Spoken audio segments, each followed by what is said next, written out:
26వ అధ్యాయం. దూర్వాసుడి భంగపాటు.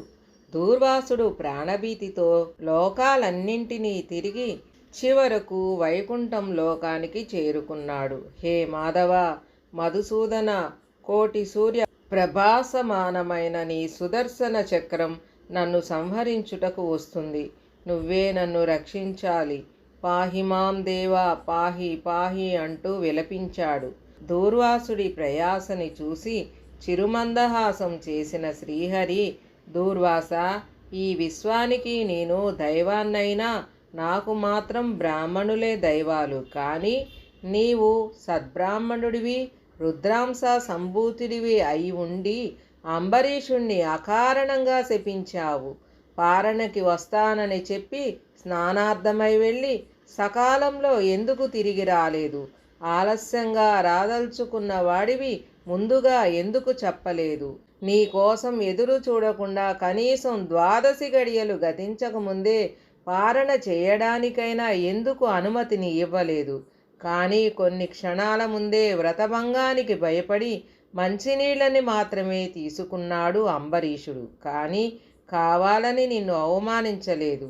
నిషిద్ధాహారులకు కూడా జలపానం దోషం కాదని శాస్త్రాలు చెబుతుండగా అతని చేసింది తప్పెలా అవుతుంది? దూర్వాస, నీవెంత కటువుగా మాట్లాడినా కూడా అతను వినయపూర్వకంగా శాంతించమని వేడుకున్నాడు.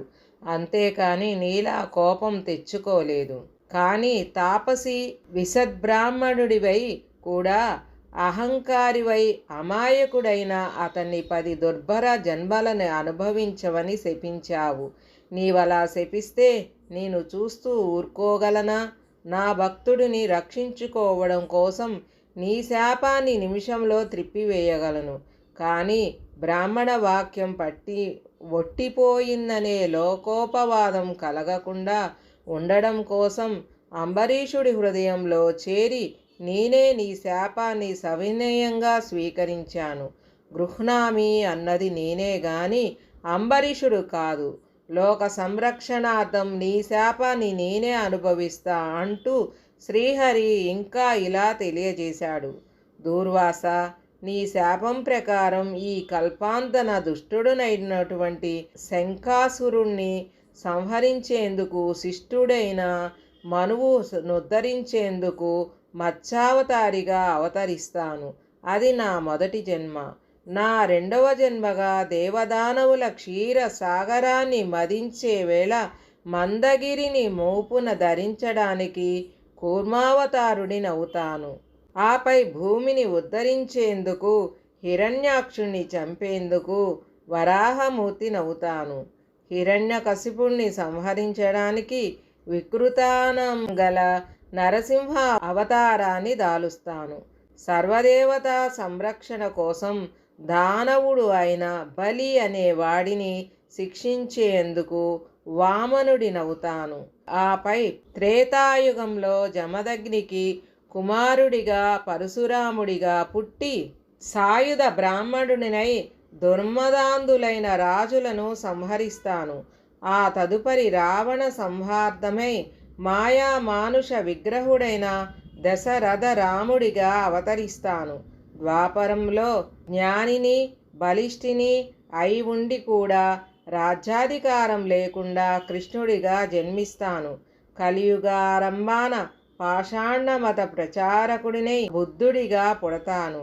ఇక కలియుగాంతాన శత్రుఘాతకుడైన బ్రాహ్మణుడిగా కలికిగా జన్మించి ధర్మ సంస్థాపన గావిస్తాను.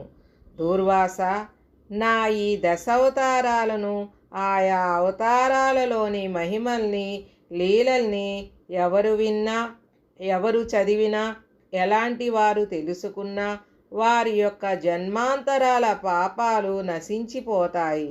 అంతేకాదు, బ్రాహ్మణ శాప ప్రభావం ముల్లోకాలకు ఈ విధంగా తేటతెల్లమవుతుంది. అయితే ఏకాదశి నాడు ఉపవాసం, ద్వాదశి దాటకుండా పారణం అనేది విశ్వజనీనంగా ఆశిస్తున్నాయి.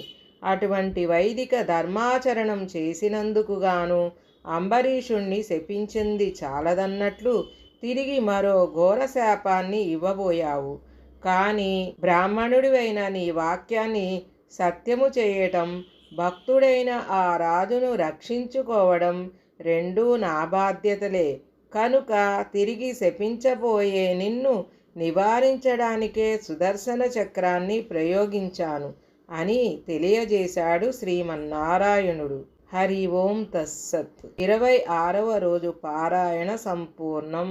ఫ్రెండ్స్, మన భక్తి మోటివేషనల్ ఛానల్లో రామాయణం, మహాభారతం, భగవద్గీత గురించి ఇంకా మనకు తెలియని ఎన్నో పురాణ కథలు మరియు ఆసక్తికరమైన విషయాలను తెలుసుకోవడానికి భక్తి మోటివేషన్ ఛానల్ని సబ్స్క్రైబ్ చేసుకొని షేర్ చేయండి మరియు లైక్ చేయండి.